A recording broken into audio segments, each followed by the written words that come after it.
Big boss season 7 episode 69ൻ്റെ review ആണ്. വലിയ ആവേശത്തോടെ ഇന്നത്തെ എപ്പിസോഡ് കണ്ട് റിവ്യൂ അടിക്കാൻ വേണ്ടി വന്നിരുന്നതാണ്. കംപ്ലീറ്റ് മൂഡ് പോയി, എന്നെ ഉറക്കി കളഞ്ഞു. സത്യം പറഞ്ഞാൽ എല്ലാ ദിവസവും ഒരു റുട്ടീൻ്റെ ഭാഗമായിട്ട് വീട്ടിലെ ടി വിയിൽ ഇത് വെക്കുന്ന ആളുകളും, അല്ലെങ്കിൽ എല്ലാ ദിവസവും കാണുന്നുണ്ട്, ഈ സമയത്ത് വേറെ പണിയൊന്നുമില്ല അതുകൊണ്ട് ഇത് കാണുന്നവരും, എന്നെപ്പോലെ റിവ്യൂ ചെയ്യാൻ വേണ്ടി കാണുന്നവരൊക്കെയാണ് ഇങ്ങനെ ഇരിക്കുന്നത്. അല്ലാതെ ആകാംക്ഷയോടെ ഒരു ഗെയിമറെ കാണാൻ വേണ്ടി, ഒരു ഗെയിം കാണാൻ വേണ്ടി, അല്ലെങ്കിൽ പ്രൊമോയിൽ എന്തെങ്കിലും സംഭവങ്ങൾ കാണാൻ വേണ്ടിയൊക്കെ ആളുകൾ വരുന്ന ആ ഒരു സമയമൊക്കെ ബിഗ് ബോസ് സീസൺ 7 കഴിഞ്ഞു. ഒരു താല്പര്യമില്ലാത്ത കുറേയധികം കണ്ടസ്റ്റൻസും ഒരു രസമില്ലാത്ത കുറേയധികം ഗെയിമുകളും. ഇന്നലെ മിനിഞ്ഞാന്നും കുഴപ്പമില്ലാത്ത 2 എപ്പിസോഡ് ഉണ്ടായിരുന്നു. അതെന്തുകൊണ്ടാണ്? സാബു മോൻ വന്നതുകൊണ്ട്. എല്ലാ ദിവസവും പുറത്തുനിന്ന് ആളെ ഇറക്കിയിട്ട് ഇത് കളിക്കാൻ പറ്റുമോ? അകത്ത് കുറച്ച് ആൾക്കാരൊക്കെ ഇല്ലേ, അവരെന്തെങ്കിലുമൊക്കെ ചെയ്യണ്ടേ? എൻ്റെ പൊന്നോ, എന്തൊരു ശോകം കണ്ടസ്റ്റൻസ് ആണ്. ഓരോ ദിവസവും അവർ എന്തൊക്കെയാണ് കാണിക്കുന്നത് എനിക്കറിയില്ല. അതേപോലെ ഈ nominations, captaincy nomination, jail nomination, പിന്നെ വേറെ എന്തെങ്കിലുമൊക്കെ മോർണിംഗ് ആക്ടിവിറ്റി, ഇതൊക്കെ എന്തൊരു റിപ്പീറ്റേഷനാണ്. പറഞ്ഞ കാര്യങ്ങൾ തന്നെ വീണ്ടും പറഞ്ഞുകൊണ്ടിരിക്കുകയാണ്. ഞാൻ കഴിഞ്ഞ ദിവസം പറഞ്ഞ കാര്യം കറക്റ്റായില്ലേ? കഴിഞ്ഞ ദിവസം പറഞ്ഞ കാര്യം എന്തായിരുന്നു? ഈ ഷാനവാസിൻ്റെ വിക്ടിം കാർഡ്, വയ്യായ്മ കാർഡ്, അത് കറക്റ്റായിട്ട് പുള്ളി ഇറക്കി കളിക്കുന്നുണ്ട്. ഇത് കറക്റ്റായിട്ട് ഇറക്കേണ്ട സ്ഥലത്ത് ഇറക്കിയിട്ടുണ്ട്. ഞാൻ ഒരിക്കലും ഒരാളുടെ ഒരു വയ്യാത്ത കാര്യത്തെക്കുറിച്ചിട്ട് ഞാൻ പറയുന്നില്ല. പക്ഷെ അത് മറ്റൊരാൾക്കെതിരെ ഗെയിമായിട്ട് അവരെ ഏതെങ്കിലും തരത്തിൽ ഇമോഷണലി മാനിപ്പുലേറ്റ് ചെയ്യാൻ വേണ്ടി ഉപയോഗിക്കുക എന്ന് പറയുന്നത് ശരിയല്ല. ഷാനവാസ് വളരെ സ്ട്രോങ് ആയിട്ടുള്ളൊരു കണ്ടസ്റ്റൻ്റ് ആണ് എന്നുള്ളതാണ് വെയ്പ്പ്. എന്നാൽ ഷാനവാസ് ഈ ഒരു കാര്യം അവതരിപ്പിക്കുന്ന സമയത്ത്, അവരെ ചേർത്തിരുത്തി ഈ ഒരു കാര്യം തൻ്റെ വീക്കായിട്ടുള്ള ഒരു ടൈമിൽ അവതരിപ്പിക്കുന്ന സമയത്ത് കരഞ്ഞ് അവരുടെ മുമ്പിൽ അത് പ്രസൻറ്റ് ചെയ്യും. എന്നിട്ട് അവരുടെ മനസ്സലിയുമ്പോൾ ഷാനവാസിൻ്റെ മനസ്സ് കഠിനമാവും. എന്നിട്ട് അവർക്കെതിരെ ഒരു മയമില്ലാത്ത ഒരു അറ്റാക്കിങ്ങും പരിപാടിയായിട്ട് നടക്കും. പക്ഷെ അവരുടെ മനസ്സ് ഓൾറെഡി അലിഞ്ഞു. അപ്പോൾ അവർ വിചാരിക്കുന്നത് ഷാനവാസ് പാവമാണ്, ഷാനവാസ് എങ്ങനെയെങ്കിലുമൊക്കെ മുന്നോട്ടേക്ക് പോട്ടെ എന്നുള്ള രീതിയിൽ അവർ പെരുമാറുകയാണ്. അക്ബർ ഒന്നും മിണ്ടില്ല, അനീഷ് ഒന്നും മിണ്ടില്ല. എന്നിട്ട് അനീഷ് ഇന്ന് ജയിലിൽ വെച്ചിട്ട് ലക്ഷ്മിയോട് പറയുകയാണ്, എനിക്ക് അങ്ങനെ ഉള്ളിൽ ഇഷ്ടമുണ്ട്, അങ്ങനെയൊക്കെയാണ് ഇങ്ങനെയൊക്കെയാണ്. എന്തൊരു ഗെയിമാണ് കളിക്കുന്നത്. ഒന്നാമത് അനീഷ് ബോറൻ ഗെയിമാണ് കളിക്കുന്നത്. അതേപോലെ തന്നെ അയാൾ ഒരു ബോറൻ തന്നെ. ബോറൻ ആരൊക്കെ എന്നൊക്കെ പറഞ്ഞാൽ ഇതുപോലൊരു ബോറനെ ഞാൻ ഈ സീസണുകളിലൊന്നും കണ്ടിട്ടില്ല. വെറും ബോറൻ. പുള്ളിയുടെ വർത്തമാനം കേൾക്കുന്ന സമയത്ത് എനിക്കും എന്തൊരു, വേറൊന്നും പറയിപ്പിക്കരുത്, എന്തൊരു വെറുപ്പിക്കലാണ്. ആളുകൾ അരമണിക്കൂർ ഇത് കണ്ടുകൊണ്ടിരിക്കുമ്പോഴത്തേന് ചുമ്മാ വന്നിട്ട് ഒരുമാതിരി പാവക്കൂത്ത് കളിച്ചിട്ട് പോകുന്നു. അതങ്ങനെ ഒരെണ്ണം. പിന്നെ ഷാനവാസിനെ കുറിച്ചിട്ടാണ് പറഞ്ഞത്. ഷാനവാസിൻ്റെ ആ ഒരു പരിപാടി എന്ത് ചെയ്യും? ബാക്കിയുള്ള കണ്ടസ്റ്റൻസും ഇത് വിലയിരുത്തുന്ന ആളുകളും പ്രേക്ഷകരും ഒക്കെ എന്ത് ചെയ്യും? ഇതെനിക്ക് പറയാൻ എപ്പോഴും പറ്റുമോ? ഇല്ല. ഇപ്പോൾ തന്നെ ഞാനൊരു മനുഷ്യപ്പറ്റില്ലാത്തവനാണ് എന്ന് നിങ്ങളിൽ പല ആളുകളും വിചാരിച്ചിട്ടുണ്ടാവും. എന്നാൽ ഇതേ സാധനം തന്നെയാണ് ബിന്നിക്കെതിരെ എടുത്ത് ഉപയോഗിക്കുന്നത്. എനിക്ക് മരുന്ന് കഴിക്കാനുണ്ട്, അതുകൊണ്ട് നീ ജയിൽ തുറന്നില്ല. ഓക്കെ, അത് അന്ന് കഴിഞ്ഞു. വീക്കെൻഡ് എപ്പിസോഡിൽ അതിനെക്കുറിച്ചിട്ടൊക്കെ ഉള്ള കാര്യങ്ങളൊക്കെ പറഞ്ഞ് തീർത്താണ്. വീണ്ടും ഷാനവാസ് എതിർത്തിട്ടിട്ട് ഗെയിം കളിക്കുകയാണ്. ഓക്കെ, ഇപ്പോൾ ബിന്നി ഒരു സൂപ്പർ കണ്ടസ്റ്റൻ്റ് അല്ലാത്തതുകൊണ്ട് നമുക്ക് പിന്നെ അതൊന്നും മൈൻഡ് ചെയ്യേണ്ട ആവശ്യമൊന്നുമില്ല, അല്ലെങ്കിൽ നമ്മളതിനെക്കുറിച്ചിട്ട് ചർച്ച ചെയ്യത്തില്ല. ബിന്നിയൊക്കെ അവിടെ നിൽക്കുന്നത് പോലും ബാക്കിയുള്ള ആളുകൾക്ക് ഗെയിം അത്ര നല്ലതില്ലാത്തതുകൊണ്ടാണ്, അല്ലെങ്കിൽ ബിന്നിയൊക്കെ എന്നേ പോകേണ്ടതാണ്. പിന്നെ ഇന്നലത്തെ എപ്പിസോഡിൽ സാബു മോൻ്റെ ഒരു റോസ്റ്റിങ്, അത് നൈസായിരുന്നു. സാബു മോൻ ഫുൾ പൊട്ടൻഷ്യൽ എടുത്തിട്ട് തങ്ങളെ റോസ്റ്റ് ചെയ്തില്ല എന്നുള്ള ഒരു ചിന്തയൊക്കെ ആര്യനെ പോലുള്ള ബുദ്ധിയുള്ള ഗെയിമേഴ്സിനുണ്ട്. ആര്യൻ കുഴപ്പമില്ലാതെ നൈസായിട്ട് വരുന്നുണ്ട്, പുള്ളി മാത്രമാണ് ഒരു ഹോപ്പ്. പക്ഷേ ആര്യൻ എന്തെങ്കിലും പെർഫോം ചെയ്യണമെന്നുണ്ടെങ്കിൽ ഒരു ടാസ്ക് കൊടുക്കണ്ടേ, രസമുള്ളൊരു ടാസ്ക് കൊടുക്കണ്ടേ? അതേപോലെ തന്നെ നമുക്കറിയാവുന്ന ഒരു കാര്യമുണ്ട്, ഈ തുടക്കം മുതൽ ഇതുവരെ എടുത്ത് നോക്കുകയാണെന്നുണ്ടെങ്കിൽ ആര്യനൊക്കെ ഏതെങ്കിലും ടാസ്ക് ചെയ്യുന്ന സമയത്ത്, ഒരു ഗെയിമിനെ ഒരു സ്പോർട്സ്മാൻ സ്പിരിറ്റോടെ സമീപിക്കുന്ന സമയത്ത് ആര്യൻ്റെയൊക്കെ ടീമിന് വിജയം ഉണ്ടെന്നേ. കാരണം അവർ ആ ഒരു എഫേർട്ട് എടുക്കുന്നുണ്ട്. പക്ഷെ അവർക്ക് കൊടുക്കാൻ പറ്റുന്ന ടാസ്ക് ഒന്നും ബിഗ് ബോസ് അങ്ങ് ഡിസൈൻ ചെയ്യുന്നില്ല എന്ന് തോന്നി തവണ. അതങ്ങനെ. സാബുമോൻ റോസ്റ്റ് ചെയ്ത സമയത്ത് ശരിക്കും ആളുകളുടെ കറക്റ്റ് നെഗറ്റീവ് ആൻഡ് പോസിറ്റീവ്സ് പറഞ്ഞു കൊടുത്തു. അനീഷിൻ്റെ കുറേയധികം പരിപാടികൾ വെറുപ്പിക്കലാണെന്ന് ഓപ്പണായിട്ട് പറഞ്ഞു കൊടുത്തു. വിക്ടിം കാർഡ് ഇറക്കുന്ന ആളാണ് അനീഷ് എന്നുള്ളത് കൃത്യമായിട്ട് അനീഷിന് പറഞ്ഞു കൊടുത്തു. അപ്പോൾ അനീഷ് സാബുമോനെതിരെ ചില സംഭവങ്ങളൊക്കെ, അത് മോർണിംഗ് ആക്ടിവിറ്റിയിലും അതേപോലെ ഇടസമയത്തും ഒക്കെ എടുത്തടിക്കുന്നത് നമ്മൾ കണ്ടതാണ്. അതേപോലെ തന്നെ ഷാനവാസിന് കൃത്യമായിട്ട് കാര്യങ്ങൾ പറഞ്ഞു കൊടുത്തു. അക്ബറിൻ്റെ ആ ഒരു ഗ്രൂപ്പിനെ കുറിച്ചിട്ടും ഗ്യാങ്ങിനെ കുറിച്ചിട്ടും പറഞ്ഞു കൊടുത്തു. അക്ബർക്ക് അതിനോട് കുറച്ചും കൂടെ ഒരു ഒഫൻഡഡ് ആയിട്ടുള്ള രീതിയിലാണ് പെരുമാറിയത്. എന്നാലും അക്ബർ ഒന്നും കയ്യിൽ നിന്നും പോയില്ല. ബിന്നിയെ കുറിച്ചിട്ട് പറഞ്ഞു, ബിന്നി കുത്തിത്തിരിപ്പല്ല എന്നുള്ളത് സാബുവാൻ പറഞ്ഞു. പക്ഷേ ബിന്നി ചില ഏഷ്യനെയൊക്കെ വയ്ക്കാറുണ്ട് എന്നുള്ളതും ബിന്നിയുടെ നെഗറ്റീവിനെ കുറിച്ചിട്ടും പറഞ്ഞു. അനിമോളുടെ നെഗറ്റീവിനെ കുറിച്ചിട്ട് പറഞ്ഞു. ആദില, നൂറ് എന്നിവരെ കുറിച്ചിട്ടൊക്കെ പറഞ്ഞു. സാബുമോൻ ഏതെങ്കിലും ഒരു ഗെയിമറെ, എനിക്ക് തോന്നുന്നു ആര്യനെ കാര്യമായിട്ടൊന്ന് എടുത്ത് പൊക്കി പറഞ്ഞു, അല്ലെങ്കിൽ നല്ല ഗെയിമാണെന്ന് ഒരു ഇൻട്രൊഡക്ഷൻ കൊടുത്തു. അല്ലാതെ ഏതെങ്കിലും ഒരു ഗെയിമറെ കുറിച്ചിട്ട് നല്ലൊരു ഗെയിം എന്നുള്ളത് പറഞ്ഞോ, അല്ലെങ്കിൽ ഒരു നല്ല നമുക്ക് പ്രതീക്ഷ നൽകുന്ന എന്തെങ്കിലും ഒരു വിലയിരുത്തൽ സാബുമോൻ്റെ ഭാഗത്തു നിന്നുണ്ടായോ? ഇല്ല, ഒന്നും പറയാനില്ല. അത്യാവശ്യം ഈ ഒരു പരിപാടി കാണുന്ന ആളുകൾക്ക് ഇവരെ വെച്ചിട്ട് ഒന്നും പറയാനായിട്ട് പോസിറ്റീവായിട്ട് പറയാനായിട്ടില്ല. പിന്നെ ഫാനിസം കൊണ്ട് എന്തെങ്കിലും പറയാമെന്നുള്ളതേ ഉള്ളൂ. അപ്പോൾ അനീഷ് അടുത്ത വിക്ടിം കാർഡ് ഇറക്കിയത് നമ്മൾ കണ്ടതാണ്, കോമണർ കാർഡ്. ശരിയാണ്, കോമണർ കാർഡ് തന്നെയാണ് ഇറക്കിയത്. സാധാരണക്കാരെ ബിഗ് ബോസിലേക്ക് കൊണ്ടുവരണം. പിന്നെ ഇത് കേന്ദ്ര സർക്കാരിൻ്റെ പദ്ധതിയാണല്ലോ. പാവപ്പെട്ട ആൾക്കാരെ, സാധാരണക്കാരെ എല്ലാം ടെലിവിഷൻ സ്ക്രീനിലേക്ക് കൊണ്ടുവന്ന് അവർക്ക് മറ്റേ 50 ലക്ഷം രൂപയും ദിവസവേതനം കൊടുക്കാൻ വേണ്ടി കേന്ദ്ര സർക്കാരിൻ്റെ പദ്ധതിയാണല്ലോ. എൻ്റെ പൊന്ന്, ചുമ്മാ ഒരുമാതിരി ബോധമില്ലാതെ സംസാരിക്കരുത്. ഇത് കാണുന്ന കുറച്ച് പ്രേക്ഷകരിൽ ഒരു ചെറിയ ഭാഗം ആളുകളും ഈ വിലയിരുത്തുന്ന ആളുകളും കണ്ടസ്റ്റൻസിലെ ഇതുപോലെ അനീഷിനെ പോലുള്ള ആളുകളൊക്കെ പറയുന്ന കേട്ടാൽ തോന്നുന്നു ഇതെന്തോ ഒരു സമാശ്വാസ പദ്ധതിയാണെന്ന്. ഇത് കണ്ടൻറ് മേക്കിംഗ് ആണ്. കണ്ടൻറ് മേക്കിംഗ് എന്ന് പറഞ്ഞു കഴിഞ്ഞാൽ വീഡിയോസ് ഉണ്ടാക്കുക, എപ്പിസോഡ് വൈസായിട്ട് അത് ആളുകളെ കാണിക്കുക, പരസ്യം ഇടുക. അപ്പോൾ അതിനകത്ത് കണ്ടൻറ്റ് വേണമെന്നുണ്ടെങ്കിൽ മിനി സ്ക്രീനിലും അല്ലെങ്കിൽ ബിഗ് സ്ക്രീനിലും ഒക്കെ ആളുകൾക്ക് പരിചയമുള്ള ആളുകളൊക്കെ കൊണ്ടുവന്നിട്ടുള്ള ഒരു പരിപാടിയാണ്. അല്ലാതെ ഇത് അവരുടെ പർപ്പസ് എന്ന് പറയുന്നത് ഗെയിം ഉണ്ടാക്കി നിങ്ങൾക്ക് സമ്മാനം തരിക എന്നുള്ളതല്ല, ഷോ ഉണ്ടാക്കുക എന്നുള്ളതാണ്. ഒരു ഷോ, ഒരു റിയാലിറ്റി ഷോ ഉണ്ടാക്കുക എന്നുള്ളതാണ്. അപ്പോൾ അതിൽ അവർക്ക് ഗുണമുള്ള രീതിയിലേക്കുള്ള ആളുകളെ തിരഞ്ഞെടുക്കും. പിന്നെ 10 കോമണേഴ്സിനെ എടുത്തിട്ട് അവരെ രക്ഷപ്പെടുത്തിയിട്ട് എന്ത് പരിപാടിയാണ് ഇവിടെ. ഒരു കോമണർ വന്നപ്പോൾ തന്നെ നമുക്കറിയാം അങ്ങനെയുള്ള ആൾക്കാരൊന്നും എടുത്തിട്ട് കാര്യമില്ല. ആക്ടേഴ്സ്, അതേപോലെ തന്നെ സെലിബ്രിറ്റീസ്, അങ്ങനെയുള്ള ആൾക്കാരെയൊക്കെ എടുക്കുന്നതും അവരങ്ങനെ ആയതും എന്തുകൊണ്ടാണ്? അവർക്ക് കണ്ടൻറ്റ് കൊടുക്കാനുള്ളതുകൊണ്ടാണ്. എങ്ങനെയാണ് ഷാനവാസ് ഒരു സെലിബ്രിറ്റി ആവുന്നത്? അയാൾ സീരിയലിൽ അഭിനയിച്ചു, അങ്ങനെ ഒരു കണ്ടൻറ്റ് നമ്മൾ കണ്ടു. അങ്ങനെ ഒരു കണ്ടൻറ്റ് ഉണ്ടാക്കാൻ കഴിവുണ്ട് ഷാനവാസിന്. അതിനും എങ്ങനെയാണ് ഫേമസ് ആയത്? അതിനും സ്കിറ്റ് ഉണ്ട്, ടെലിവിഷൻ റിയാലിറ്റി ഷോയിലൊക്കെ പങ്കെടുക്കും, അതേപോലെ തന്നെ സിനിമയിലുണ്ട്, സീരിയലിലുണ്ട്, ബിന്നിയൊക്കെ സീരിയലിലുണ്ട്. അങ്ങനെ ഓരോ മേഖലയിൽ ഈ സ്ക്രീനിൽ വരുന്ന രീതിയിലേക്ക് പെർഫോമൻസ് കാഴ്ചവെക്കുന്ന ആളുകളെ ഇതിനകത്തേക്ക് എടുക്കാൻ പറ്റത്തുള്ളൂ. ആ ഒരു മേഖലയിൽ പരിചയമുള്ള ആളുകളെ എടുത്തിട്ടേ കാര്യമുള്ളൂ. അതിനിടയിൽ 2 സാധാരണക്കാർക്കോ അല്ലെങ്കിൽ ഒരു സാധാരണക്കാരനോ ഒരവസരം കൊടുക്കുന്നത് തന്നെ അത് സാധാരണക്കാരന് കിട്ടുന്ന ഒരു എക്സ്ട്രാ ബോണസ് എന്നുള്ള രീതിയിൽ കണ്ടാൽ മതി.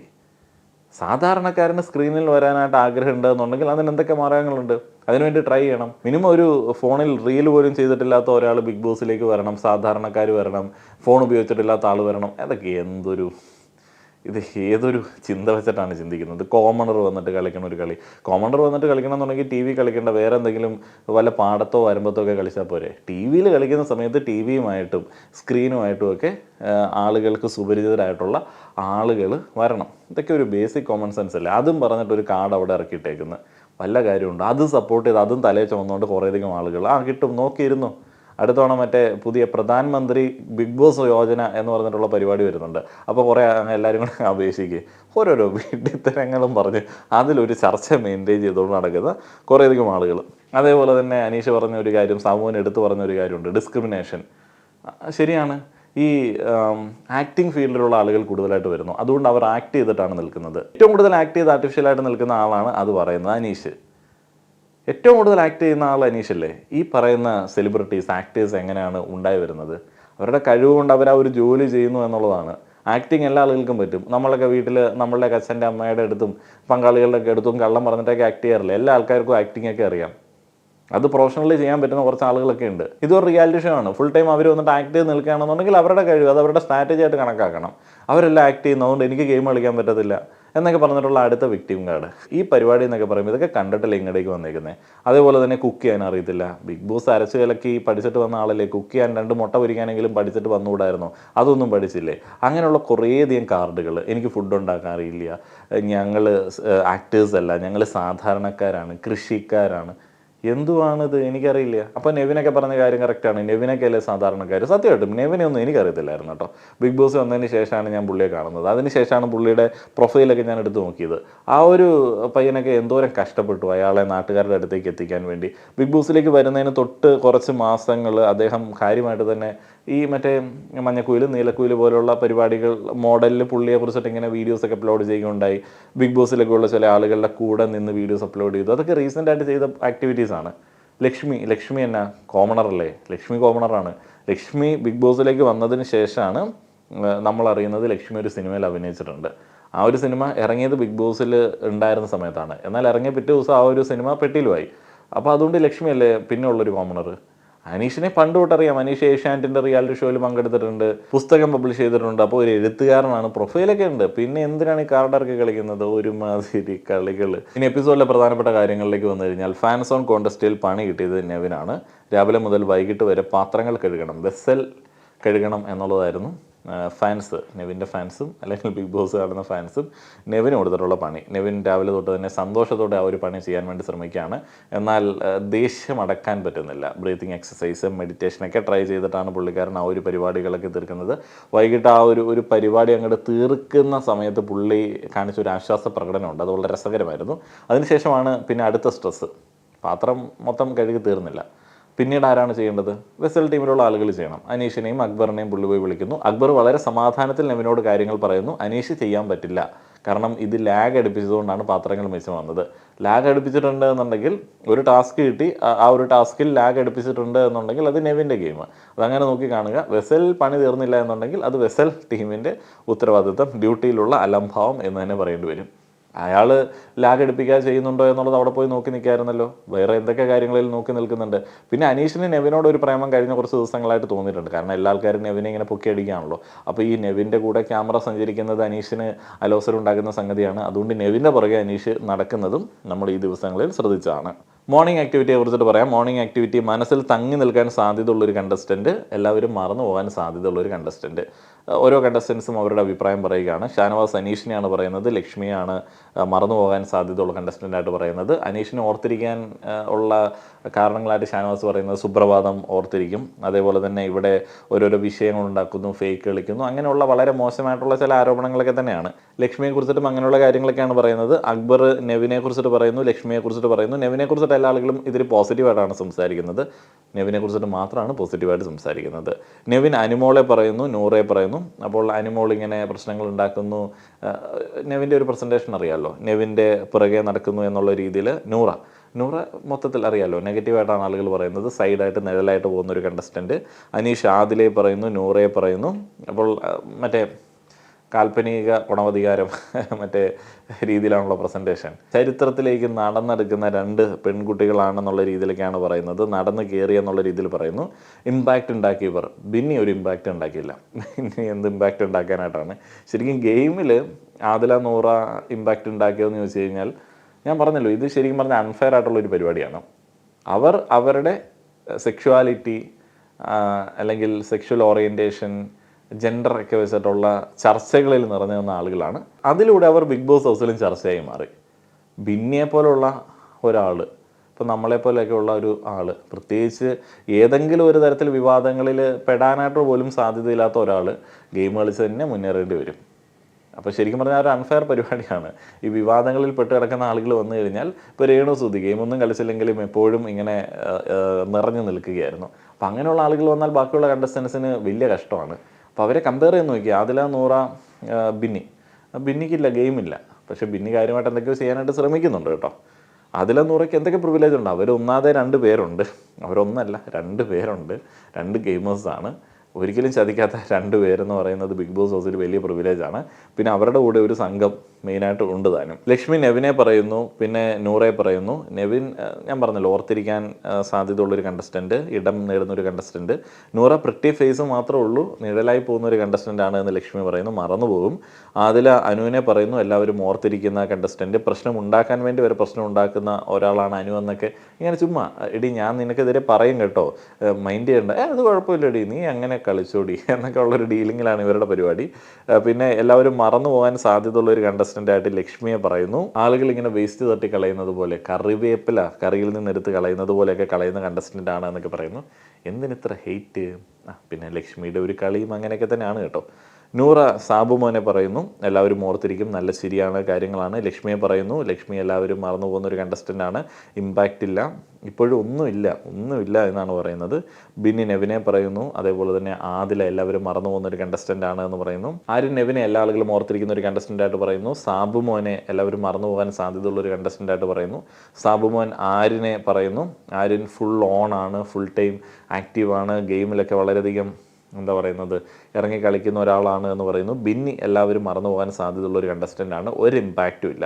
അതിനുമോൾ ഷാനവാസിനെ പറയുന്നു, മാസ് ഡയലോഗൊക്കെ അടിച്ചിട്ട് ആളുകളുടെ മനസ്സിൽ ഇടം നേടാൻ സാധ്യതയുള്ള ഒരു കണ്ടസ്റ്റൻ്റാണ്. അതിനും ഇങ്ങനെയൊക്കെ പറഞ്ഞിട്ടുണ്ടെങ്കിൽ ഉറപ്പായിട്ട് മനസ്സിലാക്കിക്കൊള്ളുക, ഏറ്റവും ബോറായിട്ടുള്ള പരിപാടിയായിരിക്കും ഷാനവാസ് അവിടെ ചെയ്യുന്നത്. കണ്ടസ്റ്റൻസിനിടയിൽ ഷാനവാസിന് ശുദ്ധ മോശം ഇമേജ് ആയിരിക്കും. കാരണം അനു അങ്ങനെയാണ്, എല്ലാത്തിലും നോമിനേഷനും എല്ലാത്തിലും ഇങ്ങനെ ഒരാളെ കുറിച്ചിട്ട് പറയുന്നതൊക്കെ. ഏറ്റവും വേസ്റ്റ് ആയിട്ടുള്ള ഒരു കണ്ടസ്റ്റൻറ്റിനെ അവരുടെ ഏറ്റവും വേസ്റ്റ് ആയിട്ടുള്ള ഒരു ക്വാളിറ്റി വെച്ചിട്ട് പോക്കി പറയും. അത് അനുവിൻ്റെ സ്ഥിരം പരിപാടിയാണ്, നമ്മളത് സ്ഥിരമായിട്ട് കാണുന്നതാണ്. അപ്പോൾ ഷാനവാസിനെ കുറിച്ചിട്ട് പൊതുവെ അഭിപ്രായമില്ല എന്നുള്ളത് മനസ്സിലായി. അതിൽ വീണ്ടും പഴയ കാര്യങ്ങൾ ഇങ്ങനെ എടുത്തു പറയുന്നതിനെ കുറിച്ചിട്ടൊക്കെയാണ് ഷാനവാസ് ചോദിക്കുന്നത്. അതേപോലെ തന്നെ അത് നൂറയും ഇടയ്ക്ക് ചോദിക്കുന്നുണ്ട്. നൂറയ്ക്ക് വല്ലാതെ പേടി കുടുങ്ങിയിട്ടുണ്ട് ഈ പഴയ കാര്യങ്ങൾ എടുത്ത് പറയുന്നത്. പല ആളുകളും വന്നപ്പോൾ സൂചിപ്പിച്ചു, സാബുമോൻ അടക്കം സൂചിപ്പിച്ചു, അത് നെഗറ്റീവ് ആകുമോ എന്നുള്ള നല്ല പേടി നൂറയ്ക്കുണ്ട്. അതുകൊണ്ട് ആദില ഇടയ്ക്ക് ഉപദേശിക്കുന്നുണ്ട്. പക്ഷേ ആദില ഇങ്ങനെ പറഞ്ഞു നിൽക്കുന്നത് ലക്ഷ്മിയെ നോട്ട വിട്ടിട്ടുണ്ട്, അല്ലെങ്കിൽ ലക്ഷ്മി ആദ്യം പറഞ്ഞത് തന്നെ എനിക്ക് യോജിക്കാൻ പറ്റില്ല. അപ്പോൾ അവസാനം വരെ ലക്ഷ്മിക്കെതിരെ സംസാരിക്കും. ഒരു വലിയ കൂട്ടം ആളുകൾക്കെതിരെ സംസാരിച്ച ആളാണ് ലക്ഷ്മി എന്നൊക്കെയാണ് പറയുന്നത്. ലക്ഷ്മിക്ക് തന്നെ പ്രത്യേകിച്ച് സ്റ്റാൻഡൊന്നുമില്ല. ഇത് മറ്റേ അഭിഷേകിൻ്റെ ടൈപ്പ് ടീമാണ്. അകത്തേക്ക് പോവും ഈ പറയുന്ന ആളുകളുടെ സപ്പോർട്ട് വാങ്ങിച്ചിട്ട്. അവിടെ ചെന്ന് കഴിയുമ്പോൾ മനുഷ്യന്മാരെയൊക്കെ കാണുമ്പോഴത്തേക്ക് മൈൻഡ് മാറും. ഇനിയിപ്പോൾ തിരിച്ചു വരുന്ന സമയത്തെ ലക്ഷ്മി പഴയ ഒരു മൂഡിലേക്ക് പോകാനായിട്ടുള്ള സാധ്യതയുള്ളൂ. അഭിഷേക് അങ്ങനെ അല്ലായിരുന്നോ? പിന്നെ മിണ്ടിയില്ല. പിന്നെ നാദരായിട്ട് കൂട്ടുകൂടി പാട്ടൊക്കെ പാടി അവർ ഒരു വീട് പോലെ അങ്ങോട്ട് ആയിപ്പോയി. പിന്നെ ആരോടാണ് ഈ പ്രശ്നം എനിക്കറിയില്ല. അതിനുശേഷം ഷാനവാസിനെ നോമിനേറ്റ് ചെയ്യുന്നു, ആസ് യൂഷ്വൽ. നെവിനെ നോമിനേറ്റ് ചെയ്യുന്നു. നെവിനെ കുറിച്ചിട്ട് എന്തൊക്കെയോ പറയുന്നുണ്ട്. ലൈവൊക്കെ കണ്ടു കഴിഞ്ഞാൽ ഭ്രാന്ത് പിടിക്കുമെന്ന് എനിക്ക് തോന്നുന്നു. ഞാനതിൻ്റെ കുറച്ച് ഭാഗങ്ങൾ കണ്ടിരുന്നു. ആ ഒരു സമയത്തല്ലേ ഈ നെവിൻ എന്താ പറയുന്നത്, ക്യാമറ സ്പേസിന് വേണ്ടിയാണ് അങ്ങനെ കാര്യങ്ങളൊക്കെ ചെയ്യുന്നത്, അങ്ങോട്ട് തിരിഞ്ഞ് കിടക്കുന്നു ഇങ്ങോട്ട് തിരിഞ്ഞ് കിടക്കുന്നു എന്നൊക്കെ പറയുന്നത്. ഇതൊക്കെ എന്ത് പോയിൻ്റാണ്? ഷാനവാസ് അനീഷിനെ പറയുന്നു ഫുള്ള് ഫേക്കാണ്, തെറ്റിദ്ധരിപ്പിക്കുന്ന ഗെയിമാണ്. പിന്നീട് ലക്ഷ്മിയെ പറയുന്നു കിഷൻ ക്യാപ്റ്റൻ എന്നുള്ള രീതിയിൽ വൻ പരാജയമാണ്. പിന്നെ ആര്യൻ അന്ന് മാവ് പഠിച്ച സമയത്ത് ഷാനവാസ് കാണിച്ചു കൊടുത്തല്ലോ. ഷാനവാസ് ഇങ്ങനെ കാണിച്ചിട്ടങ്ങ് പോയി, അത് സീരിയസ് ആയിട്ട് എടുത്തില്ല എന്നുള്ള രീതിയിലൊക്കെയാണ്.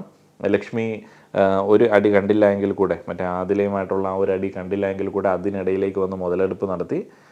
നെവിൻ പറയുന്നു ഗെയിം അറിയാതെ ഗെയിമിൻ്റെ സെൻസിൽ എടുക്കാത്ത ആളാണ് അനീഷ്. നെവിനുമായിട്ടൊക്കെ കമ്പയർ ചെയ്യുന്ന സമയത്ത് അനീഷ് ഗെയിം തന്നെ ഉണ്ടോ? ഇല്ല, ഏത് താഴെയാണ് കിടക്കുന്നത്.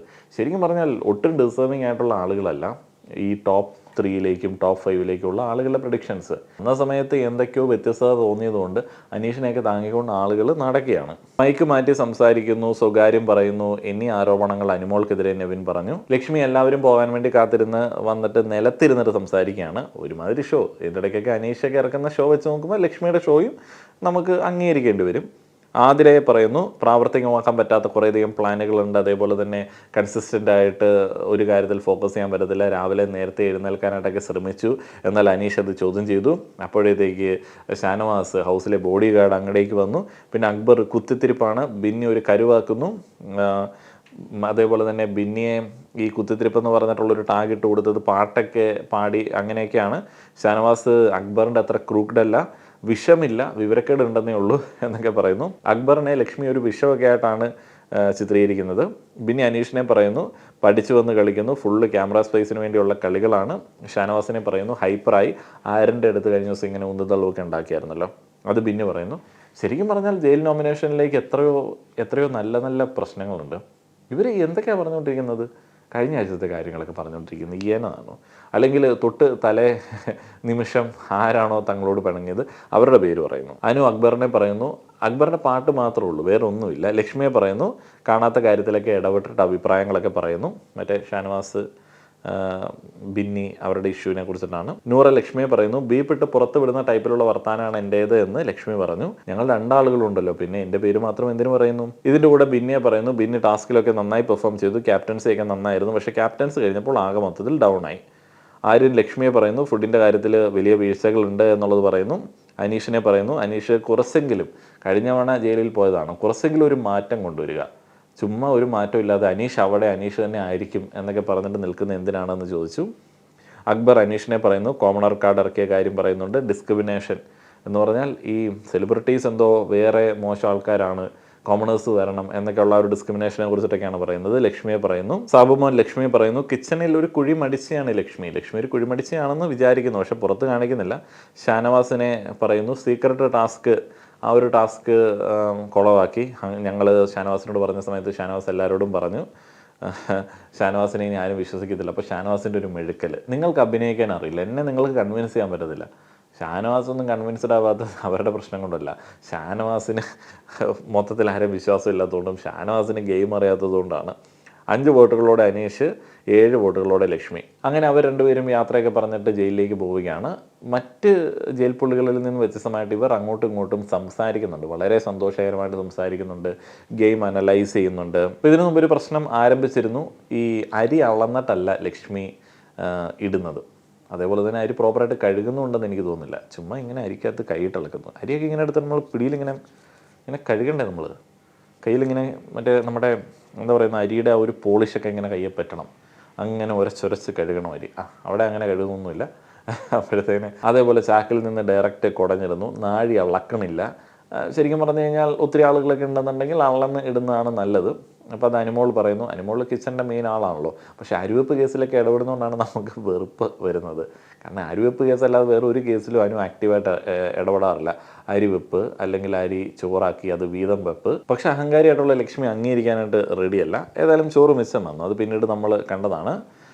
ഏതായാലും അവർ ജയിലിലേക്ക് പോയ കാര്യം ഞാൻ പറഞ്ഞിരുന്നു. ജയിലിൽ അത്ര സുഖമൊന്നുമില്ല. നേരത്തെ ജയിൽ ഹൗസിനകത്തായിരുന്നു, അപ്പോൾ AC കൂടുതലായിരുന്നു എന്നുള്ള പരാതിയൊക്കെ ഞാൻ ഇടയ്ക്ക് കേട്ടിരുന്നു. ചൂട് കഴിഞ്ഞ സീസൺ തൊട്ടാന്ന് തോന്നുന്നു വരാൻ തുടങ്ങിയത്. ഇത്തവണ പുറത്താണ്, നല്ല ചൂട് അവിടെ ഉണ്ട്. അപ്പോൾ അവർക്ക് ജയിൽ ടാസ്ക്കൊക്കെ കിട്ടി. ചെറിയ സിറിഞ്ച് വെച്ചിട്ടെങ്ങാണ്ട് വെള്ളം എടുത്ത് കുപ്പിയിൽ നിറയ്ക്കുന്ന ഒരു കിടിലൻ ടാസ്ക് അവർക്ക് കിട്ടിയിട്ടുണ്ട്. ഇവിടെ വെച്ചിട്ടാണ് അനീഷ് ഷാനവാസിനെ കുറിച്ചിട്ടും ഫ്രണ്ട്ഷിപ്പിനെ കുറിച്ചിട്ടൊക്കെ ലക്ഷ്മിയോട് പറയുന്നത്. ഷാനവാസിൻ്റെ മെഡിക്കൽ കണ്ടീഷൻ, അതുകൊണ്ട് ഉള്ളിലൊരു മാനസിക പരിഗണന. ലക്ഷ്മി പറയുന്നത് ഷാനവാസ് ക്യാരക്ടർ പിടിച്ച് പോണ ഒരു കണ്ടസ്റ്റൻ്റ് ആണ്, അനീഷിനെ ചിരിച്ച് കളിച്ച് നടക്കാനൊക്കെ ആഗ്രഹമുണ്ട് ഷാനവാസിനെ പോലെ, അതുകൊണ്ടൊരു ചെറിയ കമ്പം ഷാനവാസിനോടുണ്ട് എന്നുള്ളതാണ്.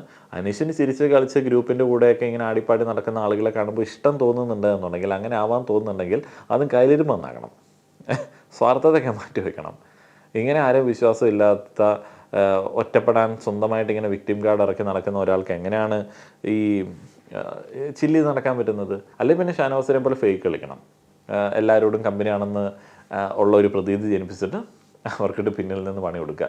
പക്ഷേ ഇന്ന് ഷാനവാസ് കുറച്ചൊക്കെ ഡീസൻ്റായിട്ട് സംസാരിക്കുന്നത് കേട്ടോ. ആദിലോട് സംസാരിച്ച് ഷാനവാസിൻ്റെ കുട്ടികൾ ആരെങ്കിലുമൊക്കെ ആദിലയെ പോലെയും നൂറയെ പോലെയുള്ളൊരു ഡിസിഷൻ എടുത്തു കഴിഞ്ഞാൽ അവരെ പറഞ്ഞ് മനസ്സിലാക്കാൻ ശ്രമിക്കും. എനിക്ക് അംഗീകരിക്കാൻ പറ്റാത്ത കാര്യങ്ങളാണെന്നുണ്ടെങ്കിൽ ഞാൻ അവരോട് പറയാൻ ശ്രമിക്കും. പക്ഷേ അവർ എന്നെ ഉപേക്ഷിച്ച് പോയാൽ, വീട്ടിൽ നിന്ന് ഇറങ്ങിക്കഴിഞ്ഞാലും എൻ്റെ ചോരയല്ല, അവരെനിക്ക് അങ്ങനെ കളയാൻ പറ്റുമോ എന്നൊക്കെ ഷാനവാസ് ഒരു അച്ഛൻ്റെ സ്നേഹത്തോടെ സംസാരിക്കുന്നുണ്ട്. ആദില, നൂറ എന്നിവരുടെ തന്തതള്ളമാർക്ക് ഇല്ലാതെ പോയത് ആ ഒരു പരിഗണനയാണ്. തങ്ങളുടെ രക്തത്തിലുണ്ടായ ഒരു മക്കൾ എന്തെങ്കിലും ആയിക്കോട്ടെ, മക്കളല്ലേ, എവിടെയെങ്കിലും പോയി ജീവിക്കുന്നുണ്ടല്ലോ, കുറ്റകൃത്യമൊന്നും ചെയ്തിട്ടല്ലല്ലോ ജീവിക്കുന്നത്, പണിയെടുത്തിട്ടല്ലേ ജീവിക്കുന്നത്, എവിടെയെങ്കിലും ജീവിക്കുന്നുണ്ടല്ലോ എന്നുള്ള ആശ്വാസത്തിൽ അവരെ കൺസിഡർ ചെയ്യുക. എന്ന് പറഞ്ഞു കഴിഞ്ഞാൽ അവരെ വീട്ടിൽ വിളിച്ചിട്ട് സൽക്കരിക്കുകയോ അല്ലെങ്കിൽ അവരുടെ കൂടെ നിൽക്കുകയോ ഒന്നുമല്ല.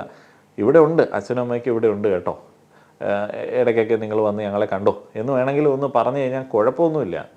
ചുമ്മാ ഒരുമാതിരി കുറേ തന്തയും തള്ളമാരും ഏതെങ്കിലുമൊക്കെ ഉസ്താക്കന്മാരൊക്കെ പറയുന്ന കാര്യങ്ങളൊക്കെ ഇവർ അങ്ങോട്ട് വലിയ കാര്യമായിട്ട് തലയിൽ ചുമന്നുകൊണ്ട് നടക്കും. എന്നാൽ ഈ മനുഷ്യ ജീവനുകളെ അംഗീകരിക്കേണ്ട, കൂടപ്പുറപ്പുകളെ അംഗീകരിക്കേണ്ട കാര്യമൊന്നും തലയിലേക്ക് കയറത്തുമില്ല. എനിക്കറിയത്തില്ല, ഇങ്ങനെയൊക്കെ വെറുപ്പാണോ ഇതിനകത്തൊക്കെ പറഞ്ഞു പഠിപ്പിച്ചിരിക്കുന്നത്. അപ്പോൾ ഒരു സൈഡിൽ നമ്മൾ കാണുന്നത് ബിന്നി, ഷാനവാസ്, അക്ബർ എന്നിവരൊക്കെ ഇരുന്ന് വീണ്ടും വിഴപ്പിലൊക്കെയാണ്, പഴയ കഥയൊക്കെയാണ് പറയുന്നത്. ഷാനവാസ് മറ്റേ ജയിലിലെ കഥയും വയ്യായ്മ കാർഡുമൊക്കെ വീണ്ടും അവിടെ എടുത്തിടുന്നുണ്ട്. പിന്നീട് ഞാൻ പറഞ്ഞ സംഭവങ്ങൾ, ചോറ് മിച്ചം വന്നു. അപ്പോൾ അതിനകത്തേക്ക് നമ്മുടെ അരിയണ്ണി അനുമോൾ ഇടപെട്ടു. അവിടെ വീതം വെപ്പും മിച്ചം വന്നതുമായിട്ടുള്ള കഥയാണ്. അതിനകത്ത് എനിക്കൊരു സാധനം ഇഷ്ടപ്പെട്ടു കേട്ടോ. എന്താ അനുമോൾ പറഞ്ഞത്, എല്ലാം കൂടെ ഫ്രിഡ്ജിലോട്ട് വെച്ച് കഴിഞ്ഞാൽ ഫ്രിഡ്ജ് തന്നെ അതെല്ലാം കൂടെ തിന്നു. അത് കൊള്ളായിരുന്നു, അതെനിക്ക് ഇഷ്ടപ്പെട്ടു. പിന്നെ അവിടെ ഉണ്ടായിരുന്ന എന്താണ്, അനീഷ് പാത്രം കഴുകില്ല എന്ന് പറയുന്നു, ആദിലയോട് പറയുന്നു. അവസാനം അനീഷ് പറയുന്നു ഞാൻ പാത്രം കഴുകാം. എന്തിനാണ് പിന്നെ ആദ്യം തന്നെ കഴുകിയാൽ പോരെ? കുറച്ച് നേരമൊക്കെ പറഞ്ഞ് ക്യാമറയിൽ എന്തെങ്കിലുമൊക്കെ കൊടുത്തിട്ട് വേണ്ടേ കഴുകാൻ. അനീഷ് ആരാ മോൻ? നിങ്ങളുടെ അഭിപ്രായങ്ങൾ പറയുക. നന്ദി.